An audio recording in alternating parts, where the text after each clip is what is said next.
खबरों के सिलसिले को आगे बढ़ा लेते हैं। मुंडका में, दिल्ली के मुंडका इलाके में कल आग लगने की घटना हुई जिसमें 27 लोगों की मौत हो गई। 3 तस्वीरों के जरिए आपको ये कहानी समझाने की कोशिश कर रहे हैं। दिल्ली के मुख्यमंत्री अरविंद केजरीवाल ने उस मौके का मुआयना किया जहां पर कल आग लगी थी। 27 लोगों की मौत हो चुकी है। 10-10 लाख रुपए का मुआवजा दिल्ली सरकार की तरफ से मृतकों के लिए घोषित किया गया है। वहीं केजरीवाल का विरोध करने के लिए वहां पर कुछ संगठन पहुंचे हुए थे। उनका कहना है कि जो फैक्ट्री मैनुअल है उसको पूरी तरह से दिल्ली सरकार लागू नहीं कर रही है, जिसकी वजह से हर साल घटनाएं हो रही हैं, गरीब मजदूरों की मौत हो रही है, लेकिन सरकार की आंखें नहीं खुल रही हैं। हमारे सहयोगी प्रफुल्ल श्रीवास्तव ग्राउंड जीरो से मौजूद हैं। प्रफुल्ल, हमने देखा कि मजदूर संगठन वहां पर विरोध करने के लिए पहुंचे हुए हैं कि जो फैक्ट्री मैनुअल है उसका पालन नहीं होता है और जान मजदूरों की चली जाती है।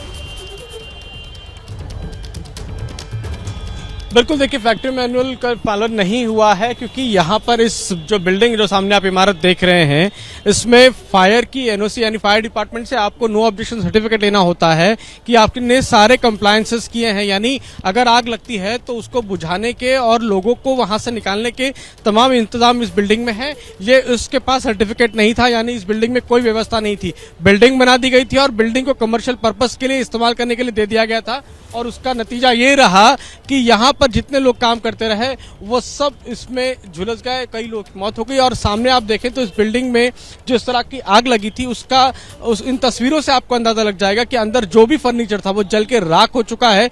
लोहे का जो फर्नीचर था वो किस तरह से है सामने आपके हैं तस्वीरों में।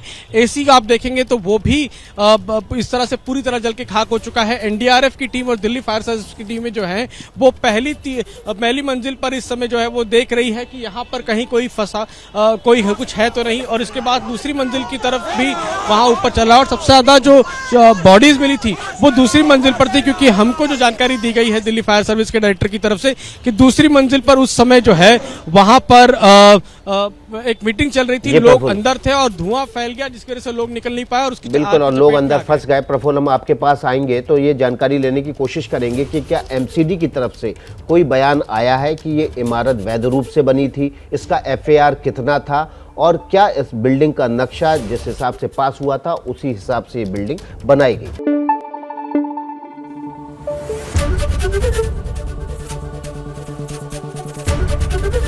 एबीपी न्यूज आपको रखे आगे।